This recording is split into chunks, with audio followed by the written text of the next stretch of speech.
Madam President, day after day, here on the floor of the Senate and back in their states, many of my colleagues talk to the American people about how deeply concerned they are about the deficit and the national debt.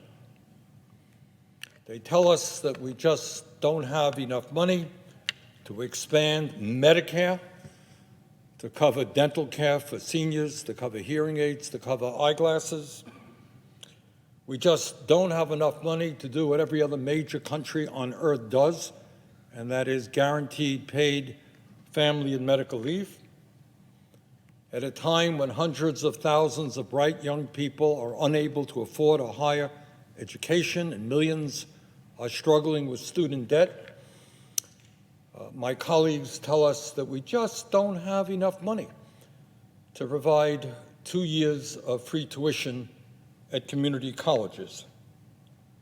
When we have over 500,000 Americans sleeping out on the streets, including a few blocks away from the nation's capital, we just don't have enough money to build the low-income and affordable housing this country needs.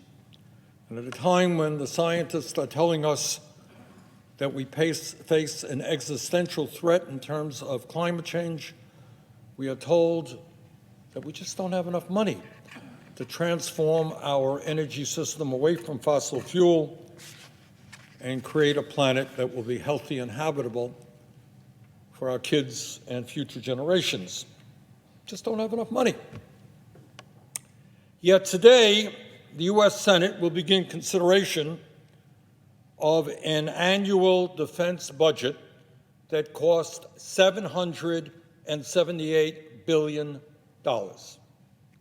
$778 billion for 1 year.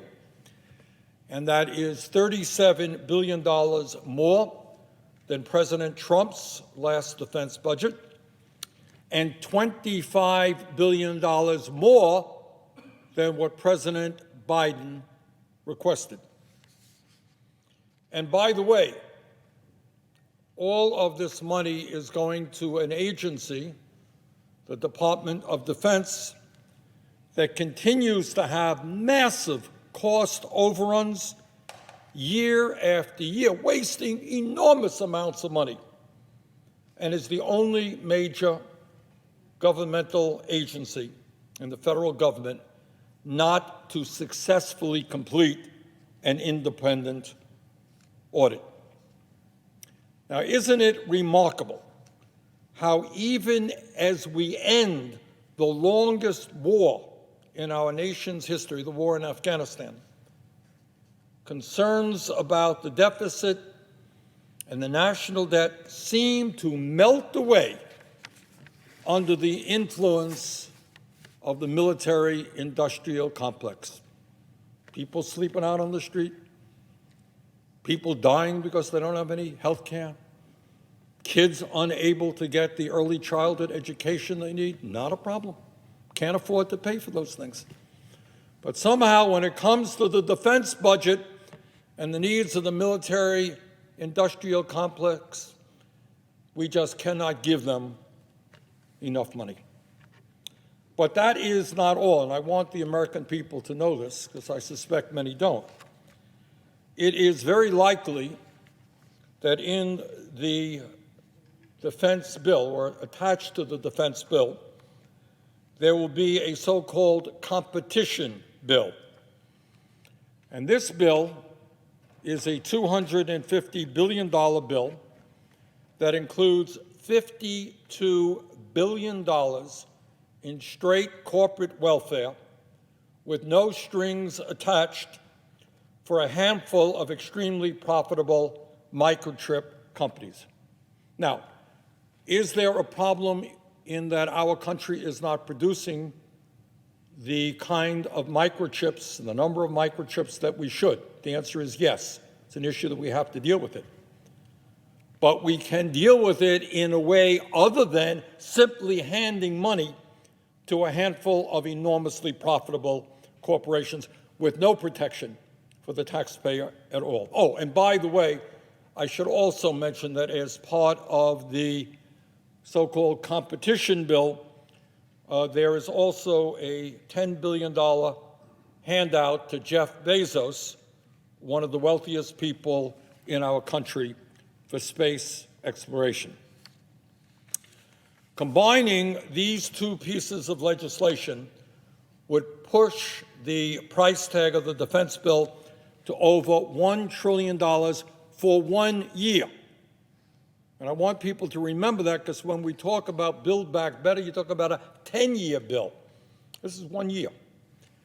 Meanwhile, while there is limited discussion about the defense bill or corporate welfare in the competition bill, Congress has spent month after month discussing the Build Back Better Act, which on an annual basis costs far less than the Pentagon budget, and discussing whether or not we can afford to protect the working families of our country whose needs have been ignored decade after decade, who in many cases are living paycheck to paycheck, can't afford housing, can't afford prescription drugs, can't afford to send their kids to college. We can't address their needs.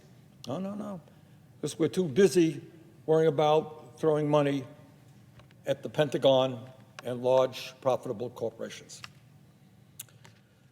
Madam President, if there was ever a moment in modern American history when we need to fundamentally review our national priorities, now is that moment. Whether it is transforming our energy system away from fossil fuels, whether it's guaranteeing paid family and medical leave, whether it's providing health care to all of our people as a human right, as virtually every other major country does, whether it is taking on the greed of the pharmaceutical industry, which charges us by far the highest prices in the world for prescription drugs, whether it is addressing our crisis in affordable housing or providing child care and pre-K to the little kids, now is the time to reassess our priorities. Now is the time to fight for real change. But instead of addressing these major issues that impact the lives of working families all across this country and that the working class of this country desperately wants, Congress comes together, Democrats and Republicans, with minimal debate to support an exploding Pentagon budget, which is now higher than the next 13 nations combined and represents more than half of our discretionary spending. Madam President, after adjusting for inflation, we are now spending more on the military than we did during the height of the Cold War or during the wars in Vietnam or Korea. And I would like to reiterate, this is after the war in Afghanistan has ended. Madam President, that is why I have introduced an amendment with Senator Markey to reduce the military budget by $25 billion down to what President Biden requested. Let's be clear. This is not a radical idea. It is the military spending proposed by the President of the United States and the amount requested by the Department of Defense. And I look forward to support on that amendment, especially from the deficit hawks, who I know are very, very concerned about the deficit. I should also point out that this extraordinarily high level of military spending comes at a time when the Department of Defense is the only agency of our federal government that has not been able to pass an independent audit, and when defense contractors are making enormous profits while paying their CEOs exorbitant compensation packages. And let's not forget that in this so-called competition bill, there will be a provision which provides $53 billion in emergency appropriations for the microchip industry with no strings attached. Let me repeat that. We're talking about more than $53 billion in federal funds. And by the way, I suspect there will be more taxpayer money coming to these corporations from state and local government with no strings attached. Do we need to expand the microchip industry in this country so that we become less dependent on foreign countries? Yes. But we can accomplish that goal without throwing money at these companies with no protections for the taxpayer. In total, my guess is that five major semiconductor companies will likely receive the lion's share of this taxpayer handout. Those companies are Intel, Texas Instruments, Micron Technology, Analog Devices, and NVIDIA.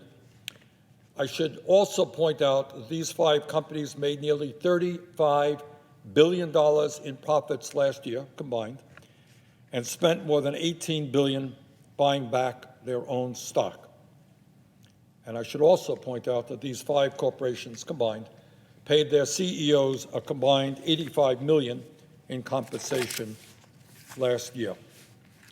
Further, it is important to point out that this is an industry that received nearly $6 billion in government subsidies and loans over the years, and it is an industry that has shut down over 780 manufacturing plants in the United States and eliminated 150,000 American jobs in the last 20 years, 29% of its workforce, while moving most of its production overseas. In other words, over the years, in order to make more money, they decided to outsource their operations and in the process throw American workers out on the street. So let's be clear what is happening here. In order to make more profits, these companies took good government money and then offshored good American jobs. Now, for that bad behavior, these same companies are being rewarded with some $53 billion in no-strings corporate welfare to undo the damage that they did. That may make sense to somebody, not to me. President, that is why I've introduced Senate Amendment number 4722, which would prevent microchip companies from receiving taxpayer assistance unless they agree to issue warrants to the federal government. If private companies are going to benefit from over $53 billion in taxpayer subsidies, the financial gains made by these companies must be shared with the American people, not just wealthy shareholders. In other words, all this amendment says is that if these companies want taxpayer assistance, we are not going to socialize all of the risks and privatize all of the profits. And let me be very clear, this is not a radical idea. These exact conditions were imposed on corporations that received taxpayer assistance in the bipartisan CARES Act, which passed the Senate 96-0. In other words, every member of the U.S. Senate has already voted for the conditions that are in my amendment. And CARES was not the first time that Congress passed warrants and equity stakes tied to government assistance. During the 2008 financial crisis, Congress required all companies taking TARP funds to issue warrants and equity stakes to the federal government. Bottom line is that taxpayers should not just be handing out money to large, profitable corporations and well-paid CEOs. They deserve to benefit as well. In addition to making sure that companies allow for warrants and equity stakes, this amendment would require that these companies cannot buy back their own stock, nor outsource American jobs, nor repeal existing collective bargaining agreements, and remain neutral in any union organizing effort. And here's something else, and I think people think that I'm kidding here, but I'm not. This is really true. Here's something else that is in the so-called competition bill that must be addressed. Unbelievably, this bill would provide and authorize some $10 billion in taxpayer money to Jeff Bezos, the second wealthiest person in America, for his space race with Elon Musk, the wealthiest person in America. This is beyond laughable, and I will be introducing an amendment to strike this provision. Frankly, it is not acceptable. It's not an issue that we have discussed terribly much, but it is not acceptable that the two wealthiest people in this country, Mr. Musk and Mr. Bezos, take control of our space efforts to return to the moon and maybe even the extraordinary accomplishment of getting to the moon. This is not something for two billionaires to be directing. This is something for the American people to be determining. And let me just say a few words about why there is so much waste and fraud and abuse in the military. And again, I always find it amazing how when it comes to programs directed to ordinary people, to low-income people, all kinds of investigations and all kinds of language about how we got to protect the taxpayer from fraud. But when it comes to the massive amount of money we put into the Pentagon, not a whole lot of attention to that. And one of the reasons that we have so many overruns, cost overruns, and one of the reasons that we have so much fraud and so much abuse is that the Pentagon has been unable to pass an independent audit 30 years after Congress required it to do so. 30 years. And I think one of the points that needs to be remembered is that on September 10th, 2001, one day before the terrible attack on our country, then Secretary of Defense Donald Rumsfeld said, and I quote, "Our financial systems," talking about the Pentagon, "our financial systems are decades old. According to some estimates, we cannot track $2.3 trillion in transactions. We cannot share information from floor to floor in this building," i.e. the Pentagon, "because it's stored on dozens of technological systems that are inaccessible or incompatible," end quote. And yet, 20 years after that statement, a rather profound statement by then Secretary of Defense Donald Rumsfeld, the Pentagon has still not passed a clean audit, despite the fact that the Pentagon controls assets in excess of $3.1 trillion, or roughly 78% of what the entire federal government owns. Just this week, the Pentagon announced that it will fail its fourth consecutive financial audit in a row. And that, Madam President, is why I have introduced an amendment with Senator Grassley that would require the Pentagon to pass a clean audit this year. If it fails to do so, 1% of its budget would be returned to the Treasury each year until it obtains a clean audit operation. I think 30 years is maybe just enough time to make that demand. I think that at this moment in American history, it is appropriate for the American people and for my colleagues here in the Senate to remember what former Republican President Dwight D. Eisenhower said in 1953 when he was president. And as we all recall, Dwight D. Eisenhower was a four-star general, not a politician, who led the Allied forces to victory in Europe during World War II. So this was no peacenik. This was a man who saw more death and more military battles than probably any human being should have to. And this is what Eisenhower said, and I quote, "Every gun that is made, every warship launched, every rocket signifies in the final sense a theft from those who hunger and are not fed, those who are cold and are not clothed. This world in arms is not spending money alone. It is spending the sweat of its laborers, the genius of its scientists, the hopes of its children, end of quote. That's Dwight D. Eisenhower, and that is what he said some 68 years ago. It was true then, it is even more true now. If the horrific coronavirus pandemic has taught us anything, a pandemic which has cost us now almost 700,000 lives, it is that national security means more than just building bombs or missiles or jet fighters or tanks or submarines or nuclear warheads and other weapons of mass destruction.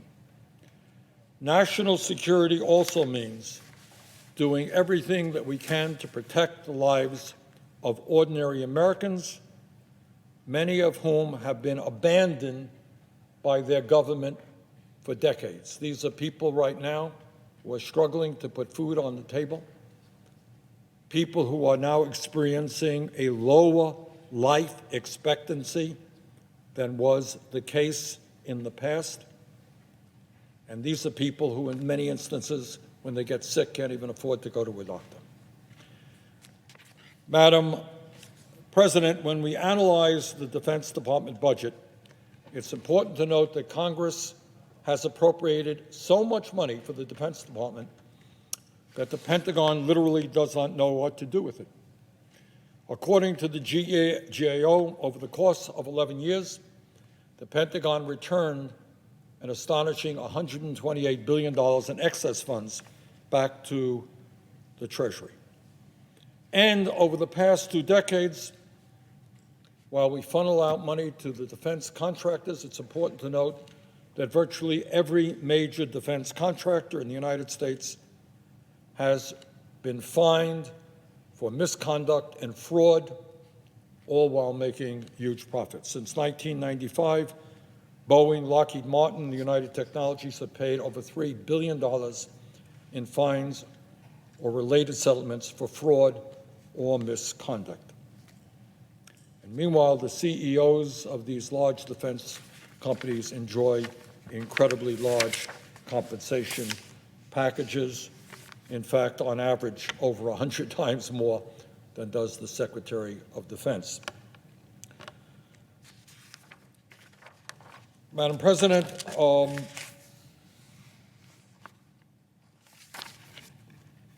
I have also filed an amendment with Senator Markey and Representative Ro Khanna in the House to finally end all U.S. support for the Saudi war effort in Yemen. This amendment simply codifies a prohibition on support for the Saudi war that has already passed both houses of Congress in 2019 in a bipartisan way. At that time and in 2019, various officials now in the Biden-Harris administration signed a letter supporting this measure. The House already passed this amendment for the 3rd consecutive year. It is long overdue for this provision to be included in the final defense policy bill that is sent to the President's desk. In addition to Yemen, I have longstanding concerns about the situation in Gaza, and that's why I've introduced an amendment to request a series of reports on the humanitarian crisis in Gaza and on steps that the United States can take to ease that crisis and bring desperately needed humanitarian and reconstruction aid to the Palestinian people in Gaza.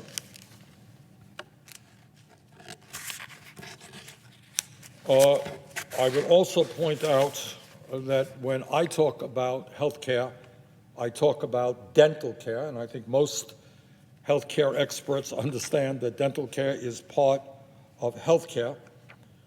And in my home state of Vermont, veterans who are eligible for dental care at the VA have no access to a VA dental facility, and that is why I have introduced an amendment to the NDEAA to require the Department of Veterans Affairs to maintain a dental clinic in every state of this country so that all veterans have access to the dental care that they need. Madam President, I believe in a strong military, but I do not believe that we can keep throwing more money into the Pentagon than it needs. at a time when working families all across this country are struggling to put food on the table for their kids, and when 140 million Americans can't afford the basic necessities of life without going into debt. In 1967, Dr. Martin Luther King Jr. warned us that, and I quote, "A nation that continues year after year to spend more money on military defense than on programs of social uplift is approaching spiritual death," end quote. Dr. King was right. That was true in 1967. It is true today. Let me just conclude, Madam President, with another quote from one of the great Republican presidents in American history, and that is Dwight D. Eisenhower. This is what he said as he was leaving office back in 1961. He said, and I quote, "In the councils of government, we must guard against the acquisition of unwarranted influence, whether sought or unsought, by the military-industrial complex. The potential for the disastrous rise of misplaced power exists and will persist," end of quote. That's Dwight Eisenhower. And what he was talking about is the incredible power then of the military-industrial complex, the revolving door where people go from the military into defense companies. It was true then, it is true now. And that truth is manifested in the fact that we have a bill which is now spending $25 billion more than the President of the United States requested. Madam President, with that, I would yield the floor.